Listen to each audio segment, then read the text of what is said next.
muraayada bulshada waaye iskuulka markuu dhaqan gala hadda wax badan ayaa isbedelaya waxyaalaha isbedelaya waxaa ka mid ah deegaanka horta qurux baa kusoo zaayaysa uniformka kala duwan ardayda ay qaadan doonaan sidoo kale ardayga shalay mugdiga ku jiray oo iftiin helaya marka waa farxad aan la soo koobi karin runtii waxaa kaloo farxad ah in la yidhi ardayda haddana si voluntary ah ayaa wax lagu barayaa oo voluntary wax lacag lama weydiinayo waa runtii arrin lagu farxa maxaa yeelay aqoonta sida la sheegay knowledge is power aqoonta waxa weeyaan waa awood gaar ah oo aad leedahay waaye marka waxaan kula talinayaa saddex kelmadood ayaa jirta oo dadka waalidka runtii looga baahan yahay ardayga matalan maanta markuu wax barto inuu habeenkii guriga uu revision ku sameeyo ama uu wax ku akhriyo waalidkana uu controlo maxaa jira waxaa la yidhi saddex qodob ayaa loo isticmaalaa dadka wax baranaya inta badan waxaa la yidhi jooge maqano jooge iyo maqane saddexdaas waa laga helaya bulshada dhexdeeda jooge waxaa weeyaan haddii la fasiro arday diyaar u ah inuu wax barto oo mar kasta heegan ah iyo waalidkii oo heegan la ah labada way joogaan markaas marka arrintaas oo kale waxaa leeyahay jooga la jooga maqana maxaa waay marka waalidkii ma dareenayo waxbarashadii ardaygii yaa dareenayo laakiin waalidkii ma dareenayo waxbarashadii ardaygii yaa diyaar ah ama waalidkii yaa diyaar ah oo daba socda ardaygii maxay ardaygiina diyaar maaha marka taasi waxaa weeyaan cagsigeeda waaye waa jooga maqane waaye mid baa maqan marka midaa jooga maqane maxaa waay ardaygana diyaar u maaha inuu wax barto waalidkiina inuu ardaygiisa bara diyaar u maaha waxaa la yidhaha marka maqane labadu waa maqan yihin marka meeshaas waxaa weeyaan waxaa ka soo baxaya marka plus one minus one is equal to zero la yidhi waa waxbaa la baranaya haddana waa laga jaraya wixii waxba meesha kama soo baxayan waa zero marka waxaan kula talinayaa deegaanka waxbarashada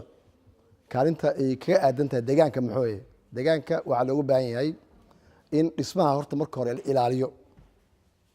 odayaasha deegaanka inay dhismaha ilaaliyaan maxaa yeele dhismaha ardayga ugu horeeya markii waxbarashada ay bilaawata wuxuu isku dayayaa inuu alwaaxan uu jibiyo isku dayayaa kursi haddii loo keeno inuu jibiyo isku dayayaa marka taasi waxay keenaysaa caqabad waxay ku noqonaysaa marka guriga la dhisay ee qurux badnaay inuu jajabo oo marka dambe uu dhaco marka in la ilaaliyo ardayda waxaan kula dardaarmayaa inay ilaaliyaan maxaa yeelay daraasadku waxay leedahay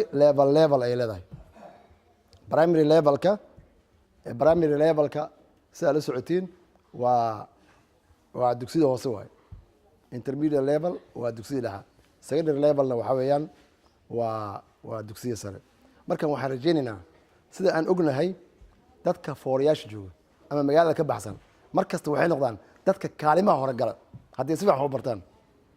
maxaa yeelay ardayga magaalada jooga wuxuu ku mashquulaya inta badan brogaraamo ka duwan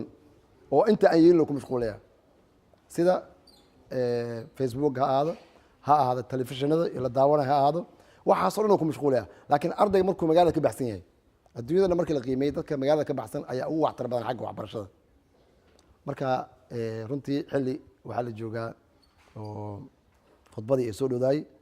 mar rabi kelmad oo sii dheer inaan dadka aan inkastoo waqti jaaniska uu yar yahay laakiin waxaan kula darmayaa in waxbarashada mar kasta diyaar loo ahaado waalidkana uu gacan siiyo